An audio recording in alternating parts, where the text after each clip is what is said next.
They called James Dean a rebel, but rebellion requires knowing what you're fighting against. And James Dean was just fighting against his father's coldness, against Hollywood's expectations, against the loneliness that had lived in his chest since his mother died when he was 9. 3 times the world tried to tell him who he was, and 3 times he rejected their definition. They said he was just a pretty face, so he studied method acting until he could disappear into characters. They said he was too sensitive, too strange, too much. So he bought a motorcycle and raced cars and cultivated danger like armor. They said he was a Hollywood rebel, an icon of teenage angst, but he was really just a damaged boy from Indiana, trying to figure out how to exist in a body that felt wrong and a world that felt hostile. The leather jacket and the cigarette and the slouch weren't rebellion. They were camouflage. And when he died at 24 in a car, he was driving too fast. The world turned him into a symbol, a poster, an idea, which was the final misunderstanding. James Dean had spent his whole life trying to be seen for who he really was, and even in death, no one quite managed it. Don't forget to subscribe to my channel and like the video for your support. Thank you for subscribing. The first misunderstanding of James Dean happened before he had words to protest it. He was born James Byron Dean on February 8, 1931, in Marion, Indiana, to Winton and Mildred Dean, a dental technician and a farm girl who had fallen in love despite her family's reservations. From the beginning, James was not the son his father wanted. Winton Dean was a man of Midwestern practicality, someone who believed that emotion was weakness, and sensitivity was something to be beaten out of boys before it ruined them. But James was born sensitive, born artistic, born with the kind of tender nervous system that registered every slight, every coldness, every moment of rejection as a physical wound. His mother understood him in ways his father never would.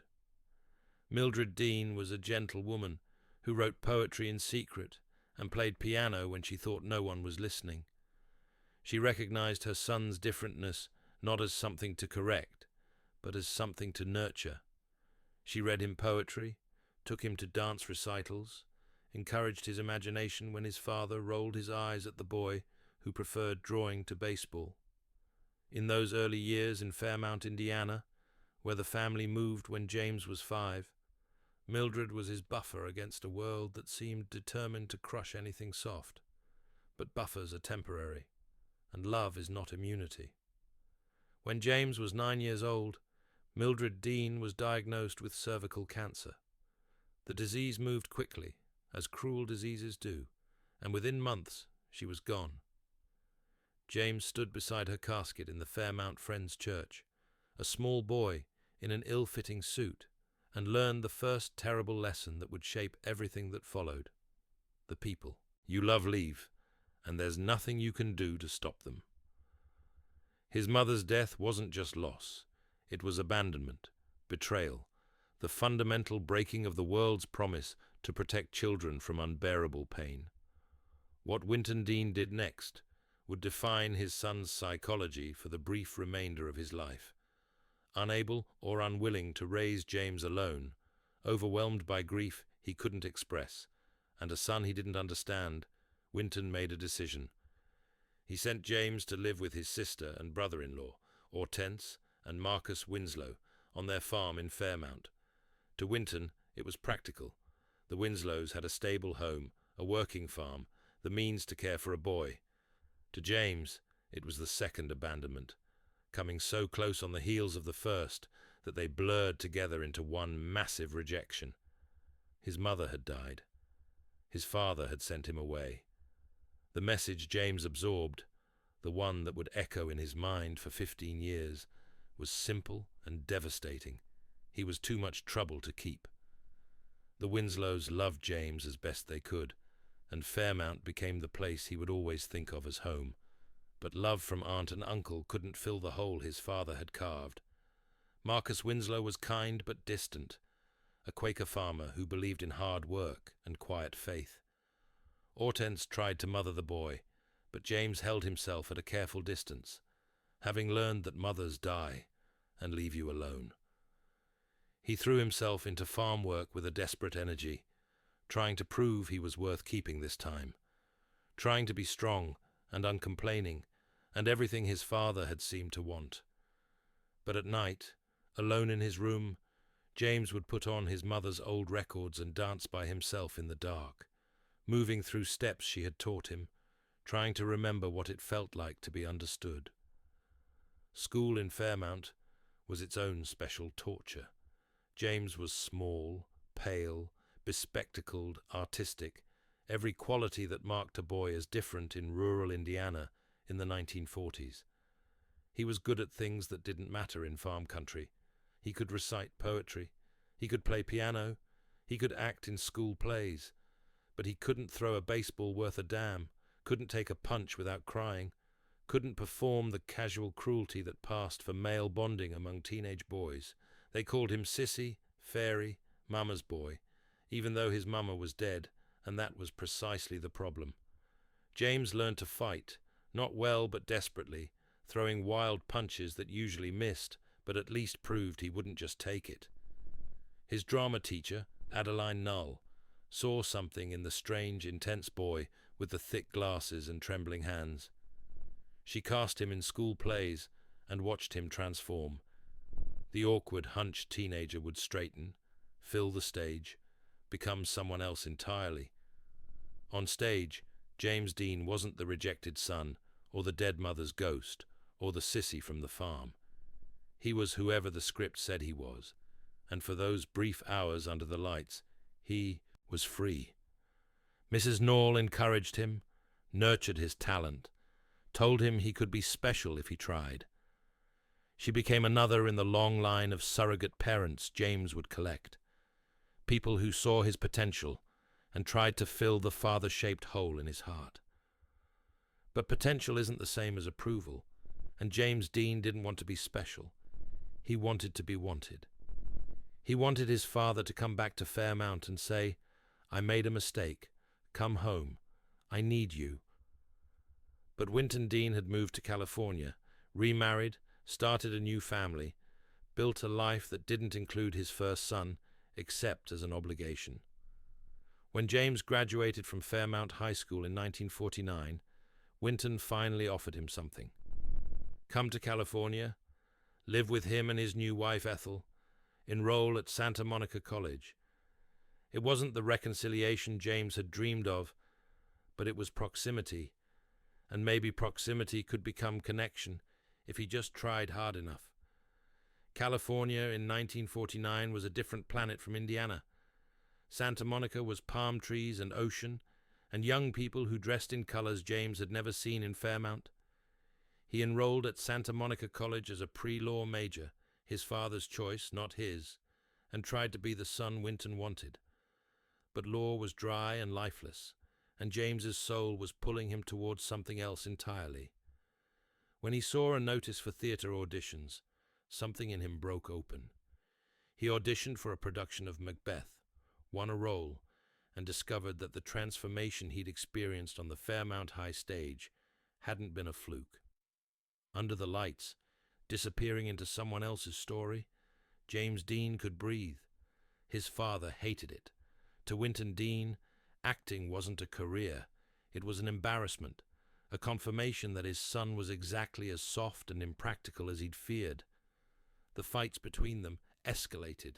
Winton wanted James to study something useful, to become someone respectable, to stop wasting time on childish fantasies. James heard what his father was really saying. Stop being yourself. Stop being sensitive. Stop being the person I find so disappointing. After 2 years of trying to earn approval from a man constitutionally incapable of giving it, James left his father's house and enrolled at UCLA to study theater. If he couldn't make Winton proud, he would at least stop pretending to be someone he wasn't. At UCLA, James discovered method acting through a teacher named James Whitmore, who introduced him to the Stanislavski system, the revolutionary approach that demanded actors draw from their own emotional experiences, their own traumas, their own pain to create authentic performances. For most actors, method acting was a technique. For James Dean, it was permission.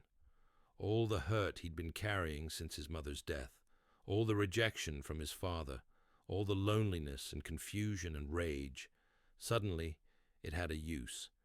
He could take the worst things that had ever happened to him and transform them into art. His pain could mean something. But method acting is dangerous for people whose wounds are still open.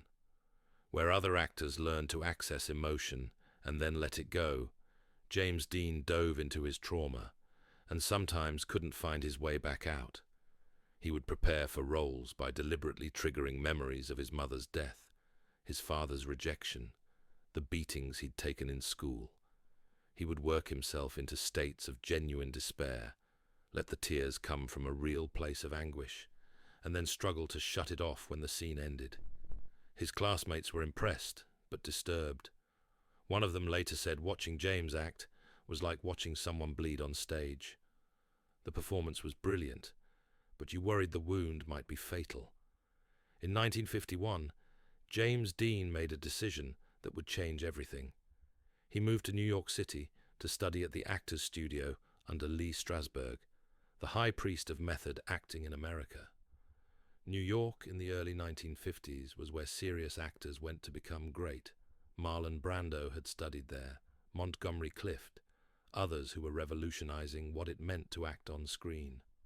James arrived with $90 in his pocket, a cardboard suitcase, and the desperate conviction that if he could just be good enough, someone would finally see him for who he really was. The Actors Studio was a crucible. Strasberg demanded complete emotional honesty from his students, pushing them to break down every defense until they were raw and unprotected. For James, who had been performing strength since his mother died, the permission to be vulnerable was terrifying and intoxicating simultaneously. In class, he would work on scenes that reduced him to tears, that left him shaking, that exposed every wounded part of himself. The other students watched in awe and discomfort. James Dean didn't just act emotions. He lived them, suffered them, let them consume him. New York was also where James began to understand something about himself that Indiana and California had taught him to hide. His sexuality was not as simple as the world insisted it should be. In the bohemian circles of 1950s New York theater, there was room for ambiguity, for experimentation, for men who loved men alongside or instead of women. James had relationships with both, with actresses and dancers who found his intensity magnetic, and with men who recognized in him a fellow traveler in the complicated territory between masculine and feminine, straight and gay, the binary categories that America in the 1950s insisted you choose between. But even in New York, there were limits to what could be acknowledged. James's relationships with men were conducted in shadows, whispered about but never confirmed, a secret that could destroy a career before it even began. He learned to perform heterosexuality the way he performed everything else, studying how straight men moved, talked, held their bodies, then replicating it with just enough ambiguity to seem mysterious rather than obvious. The slouch, the cigarette, the leather jacket. These weren't just style choices. They were armor, protection against a world that punished men who seemed too soft, too sensitive, too difficult to categorize. His first significant role came in 1952, a bit part in a Broadway production, followed by small television appearances that paid enough to keep him from starving. James lived in cheap apartments, survived on canned soup and coffee, spent every dollar he earned on acting classes and therapy, because along with method acting, James had discovered psychoanalysis, the mid-century conviction that if you could just understand your trauma deeply enough, you could be free of it. His analyst tried to help him process his mother's death, his father's rejection, the confusion about his sexuality. But understanding pain doesn't make it hurt less. Sometimes it just makes you more aware of exactly how damaged you are. The second misunderstanding came in 1954, when director Elia Kazan cast James Dean as Cal Trask in East of Eden, his first major film role. Kazan had seen James audition and recognized immediately that this strange, intense young actor was perfect for the role of an unloved son, desperately trying to win his father's approval. Which made sense, because James wasn't acting. Cal Trask's story was James Dean's story with different names. The film was an adaptation of John Steinbeck's novel, a retelling of Cain and Abel set in California during World War I. Cal is the sensitive son rejected by his father in favor of his more conventional brother, and James played him with such raw vulnerability that audiences couldn't tell where Cal ended and James began. On set, James was difficult. He wouldn't stick to the script, improvising lines and actions that drove Kazan and the other actors to distraction. He was late, moody, uncommunicative, except when the camera was rolling, at which point he transformed into someone electric and unpredictable. Raymond Massey, who played his father in the film, despised him, thought James was unprofessional, self-indulgent, impossible to work with. But what Massey didn't understand was that James was using Massey's coldness, his disapproval, his barely concealed irritation to fuel his performance. Every time Massey looked at James with disdain, James was seeing his real father, Winton, and the pain on screen was genuine. There's a scene in East of Eden where Cal tries to give his father a gift of money, desperate for approval, and his father rejects it. James played that scene with such anguish that the crew fell silent watching it. He wasn't performing rejection. He was remembering every time his father had looked at him and found him wanting, every birthday card that came late or not at all, every phone call that felt like an obligation rather than a desire. When the director called cut, James couldn't stop crying. The scene had cracked something open in him, and he walked around the rest of the day, with his eyes red and his hands shaking, unable to fully come back from wherever he'd gone to access that level of pain.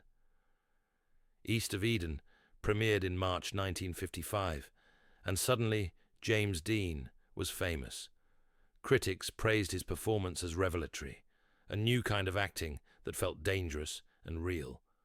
Teenagers saw themselves in Cal's alienation and anger. Adults were moved by the vulnerability beneath the tough exterior. But what audiences saw as brilliant acting was really just James Dean being James Dean. The sensitivity his father had tried to beat out of him, the pain he'd been carrying since age 9, the desperate need for approval he'd never quite managed to hide.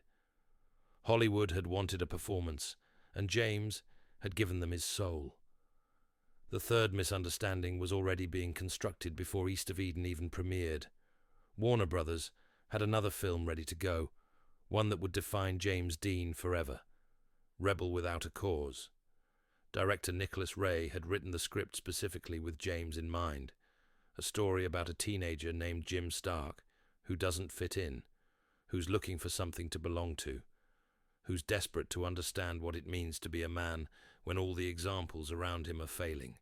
Jim Stark wore a red windbreaker jacket and carried switchblades and got into knife fights, and audiences saw a rebel, an icon of teenage defiance against conformist 1950s America. But James Dean wasn't playing a rebel. He was playing a boy who was lost. Every scene where Jim Stark acts tough was really James showing you someone who doesn't know how to be strong, who's performing masculinity without understanding it. The famous scene where Jim yells at his parents, demanding to know why they can't give him a straight answer about anything. That wasn't about teenage rebellion. It was about James's lifelong frustration with adults who wouldn't be honest, who hid behind propriety and appearances instead of telling him the truth. When Jim Stark breaks down crying after his friend dies, that wasn't tough guy vulnerability. It was James Dean's genuine inability to not feel things all the way down to his bones. Nicholas Ray understood James better than most directors would. He let James improvise. Let him bring his own pain into the character. Let him be strange and unpredictable and real. The other actors, Natalie Wood, Sal Mineo, watched in fascination as James turned scenes into something raw and alive. There's a moment in the film where Jim and his friends play with a mansion like children, laughing and pretending to be adults, and the joy on James's face is real. For those few minutes, he got to play, got to be young, got to forget he was carrying the weight of a lifetime of rejection. But Sal Mineo, who played Plato in the film, later said that working with James was like being around someone who was constantly on the edge of breaking. Between takes, James would withdraw into himself, chain-smoking and staring into space. He developed a reputation for being difficult, for refusing to follow directions, for method acting his way into states of genuine distress. What people called artistic temperament was really trauma response. James Dean had learned so young to protect himself from pain that he couldn't turn the protection off, couldn't trust people enough to let them in, couldn't believe that anyone's affection was genuine rather than performative. His relationship with Pier Angeli was the most public of his romantic entanglements, and it was also the most painful. Pier was an Italian actress, beautiful and Catholic, and exactly the kind of woman who could make James Dean look safely heterosexual to a studio system terrified of scandal. He loved her, or loved the idea of her, loved how loving her made him feel normal, like maybe he could be the person everyone wanted him to be. But Pier's mother forbade the relationship, partly because James wasn't Catholic, partly because she'd heard the rumors about his other relationships, the ones that couldn't be photographed for magazine spreads. When Pier married Vic Damone in 1954, James showed up outside the church and sat in his car, watching the woman he loved marry someone else. He didn't go inside. He didn't make a scene. He just sat there, smoking, witnessing his own exclusion from the life he'd wanted. By 1955, James Dean had filmed 3 movies in rapid succession: East of Eden, Rebel Without a Cause, and Giant, where he played Jet Rink, an oil wildcatter who strikes it rich but dies lonely and drunk. Watching the 3 films in sequence is like watching James Dean's autobiography told through other people's stories. Cal Trask searching for his father's love. Jim Stark trying to understand what it means to be a man. Jet Rink achieving everything and finding it worthless. Each character was a variation on the same theme. What happens to boys who are too sensitive for the world they're born into, who spend their lives trying to become someone acceptable, who die inside long before their bodies stop working? Giant wouldn't be released until after James was dead. But during filming, Elizabeth Taylor, who played opposite him, recognized something in James that terrified her. She later said he had a quality of doom about him, as if he knew he wasn't going to be around long and was trying to live several lifetimes in the time he had. He drove his motorcycle too fast, took risks that made stunt coordinators nervous, talked casually about death as if it were just another role he was preparing for. When Elizabeth asked him why he was in such a hurry, James just smiled and said he had to go fast to feel anything at all. The leather jacket and the cigarette and the motorcycle weren't affectations. They were James's attempt to build an identity that felt solid, that couldn't be rejected because it didn't need approval. If he was a rebel, a bad boy, a Hollywood outsider, then his father's disapproval didn't matter, because he was supposed to be disapproved of. The image was a shield, but shields are heavy, and James Dean spent his entire brief adult life holding up a persona that didn't match the person underneath. He was gentle, not tough. He was vulnerable, not dangerous. He was desperate for love, not defiant of it. But gentleness doesn't sell movie tickets, and vulnerability doesn't photograph as well as a smirk and a cigarette. His agent, Jane Deasy, was one of the few people who saw past the shield. She treated James like a son, and he responded with the devotion of someone who had been waiting his whole life for a parent who chose him. He would call her in the middle of the night when the insomnia got bad, when the depression was too heavy, when he needed someone to tell him he was going to be okay. Jane understood that James's difficult behavior, the lateness, the moodiness, the resistance to direction, wasn't arrogance, but terror. He was terrified of being exposed as a fraud, terrified that if people saw the real him, they would be as disappointed as his father had been, terrified that his success was temporary, and any moment they would realize he wasn't special after all. In September 1955, James Dean bought a Porsche 550 Spider, a silver race car he nicknamed Little Bastard, which was what he called himself in moments of dark humor, the bastard son his father hadn't wanted to keep. Racing gave James what acting gave him, a way to feel present, to force his hyperactive nervous system into focus, to stop the anxious thoughts that plagued him constantly. When he was driving fast, he wasn't thinking about his father or his mother, or whether anyone loved him. He was just driving, and the simplicity of it was a relief. People warned him.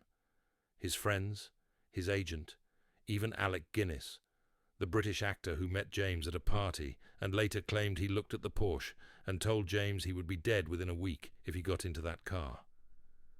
But James Dean had been courting death since his mother died, testing its boundaries, flirting with it like a dangerous lover. He didn't have a death wish exactly. He had a life wish so intense it required constant stimulation to feel real. And when the stimulation stopped, when he was alone with his thoughts, the emptiness was unbearable. On September 30th, 1955, James was driving his Porsche from Los Angeles to Salinas to compete in a race. He had a passenger, his mechanic Rolf Wüterich, and they were making good time on Route 466. Witnesses later said James was driving fast, but not recklessly, staying in his lane, obeying traffic signals. At 5:45 p.m., near the intersection of Route 466 and Route 41, a 1950 Ford Tudor, driven by a college student named Donald Turnipseed, turned left across James's lane. There wasn't time to stop.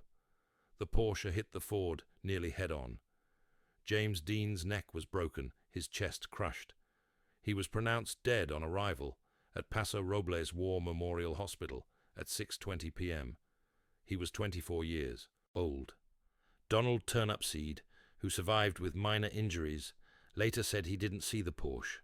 The sun was low, the car was silver and small, and by the time he registered, it was there. It was too late. It was ruled an accident, no charges filed, just one of those terrible things that happen when metal and velocity and human error converge. But accidents are only accidents to the people outside them. From inside, they feel like destiny.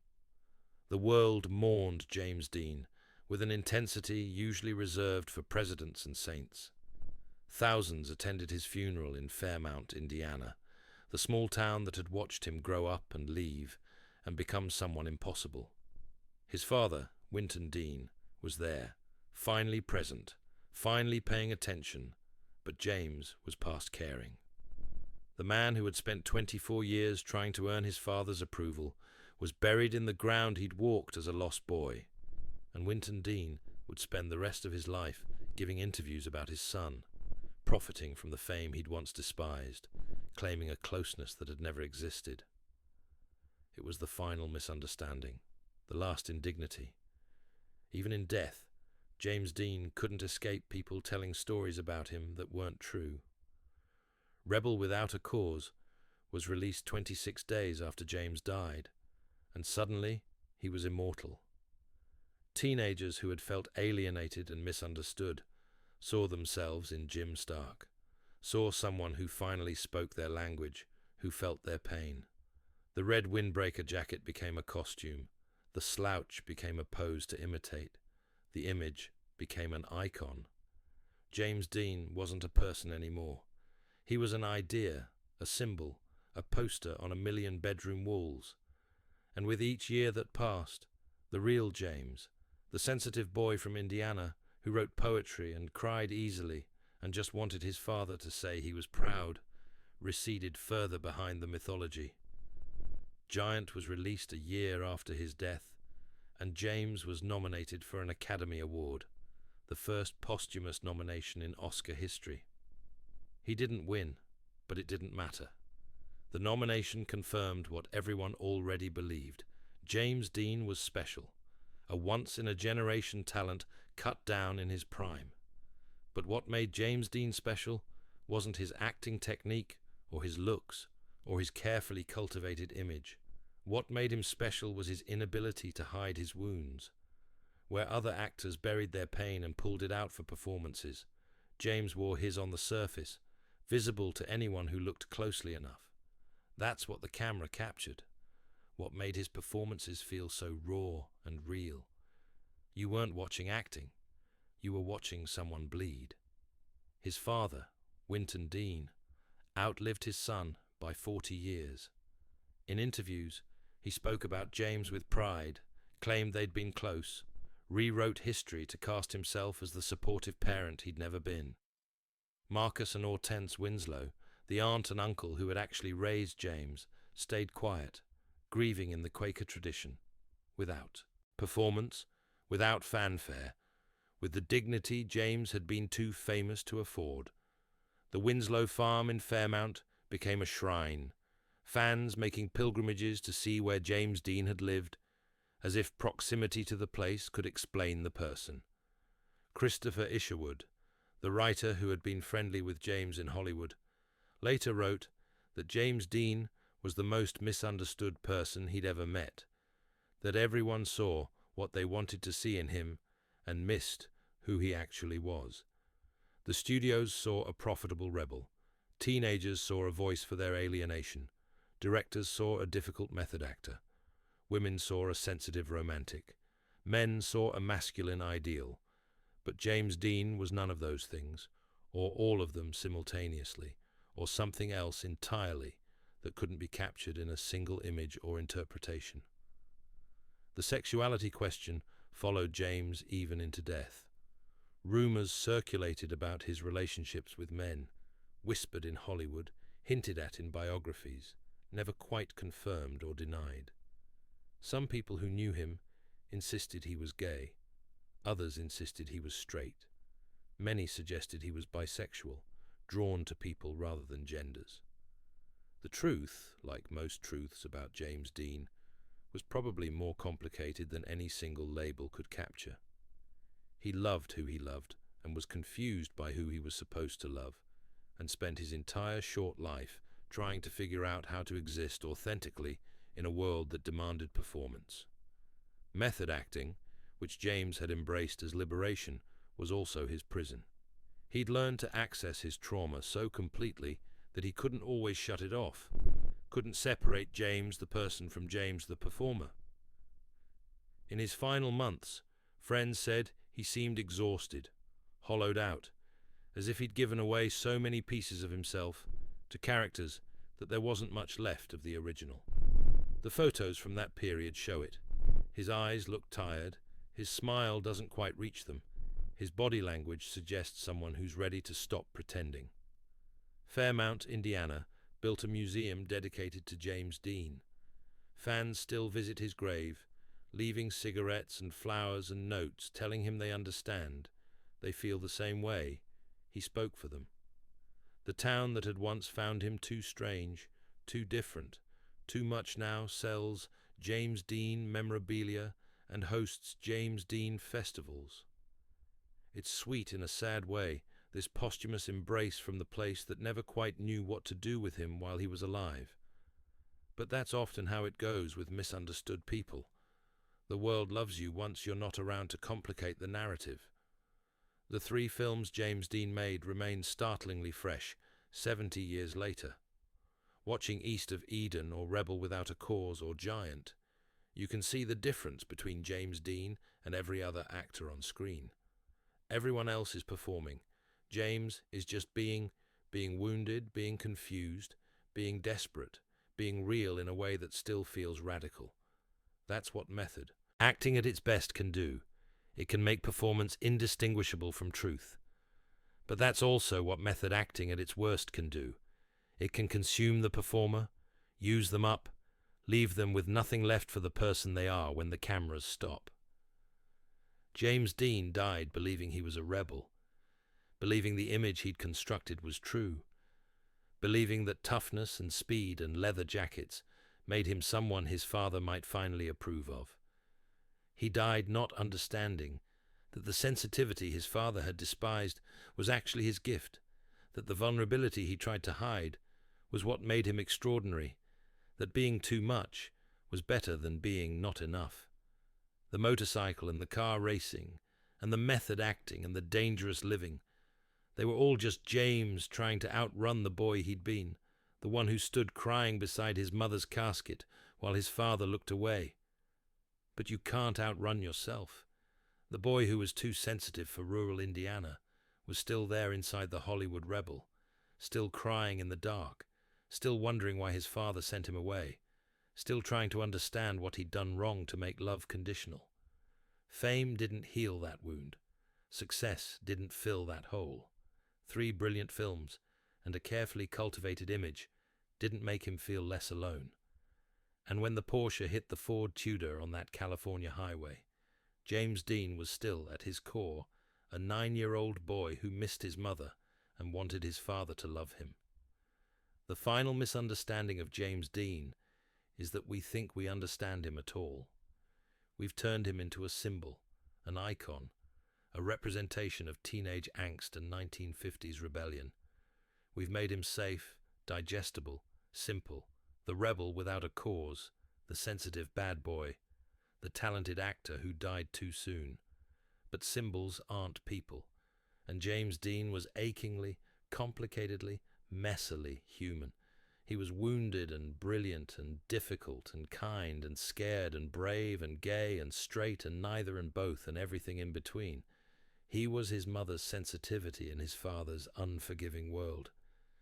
He was the artist trying to survive in a body that felt wrong and a culture that insisted you pick a side, be one thing, choose a category, and stay in it. James Byron Dean was 24 years and 234 days old when he died. In that brief span, he made 3 films that changed cinema, broke hearts he didn't mean to break, lived hard enough for 3 lifetimes, and never once figured out how to just be himself without armor. The leather jacket is in a museum now. The Porsche was rebuilt and sold for parts, its curse living on in the injuries and deaths of those who owned pieces of it. Though that's probably just superstition. The human need to believe tragedies means something beyond random chance. The red windbreaker from Rebel Without a Cause was auctioned off for over $100,000, bought by someone who wanted to own a piece of mythology. But the real James Dean, the one who wrote poetry and cried during acting scenes, and couldn't sleep, and called his agent in the middle of the night, and loved with a desperate intensity that scared people. That James Dean can't be owned or understood or captured in a single image. He was too complex for the labels his era provided, too sensitive for the masculinity it demanded, too honest for the performances it required. He tried to hide himself in characters and speed and danger, but the pain leaked out anyway, visible in every photograph, audible in every interview, undeniable in every second of film he left behind. The world wanted a rebel. James Dean gave them a wounded boy in a leather jacket. The world saw defiance. James Dean felt terror. The world created an icon. James Dean just wanted to be seen for who he really was, which in the end might be the most rebellious thing of all, insisting on your own complexity in a world that demands simplicity, refusing to be just one thing when you contain multitudes, dying before you can be reduced to anything less than the impossible, contradictory, beautiful mess you actually were. 24 years wasn't enough time to figure it all out. It wasn't enough time to heal the wounds, to make peace with his father, to understand his own heart. But maybe no amount of time would have been enough. Maybe James Dean was always going to be a person out of time, too sensitive for the 1950s, too complicated for any era, too much himself to ever fit comfortably in the world. And maybe that's okay. Maybe the gift wasn't supposed to be comfort. Maybe it was supposed to be truth. The truth that pretending hurts more than honesty, that armor is exhausting, that the most rebellious thing you can do is refuse to hide who you are, even when everyone, including yourself, wishes you would. James Dean spent his whole life trying to be seen for who he really was, and even in death, no one quite managed it. But he tried. God, he tried. He put himself on screen in 3 films, gave everything, held nothing back, showed the world his wounds in the hope that someone would understand. And millions did understand, or thought they did, or understood enough to feel less alone themselves. That's not nothing. That's not failure. That's as close to victory as someone like James Dean was ever going to get, making people feel seen by letting himself be seen, even if what they saw was filtered through their own pain, their own misunderstandings, their own need to turn a complicated person into a simple story. The rebel everyone misunderstood, including himself, that was James Dean. Still is, really, in the photographs and the films and the mythology that won't die. Still 24, still beautiful, still wounded, still racing toward an intersection where the sun is low and the other driver doesn't see you coming and there's no time to stop. Still the boy who wanted his father to love him. Still the artist who wanted to be understood. Still the person who couldn't figure out how to exist in the world without it hurting. Still, in the end, just James, too much and not enough and everything in between, forever.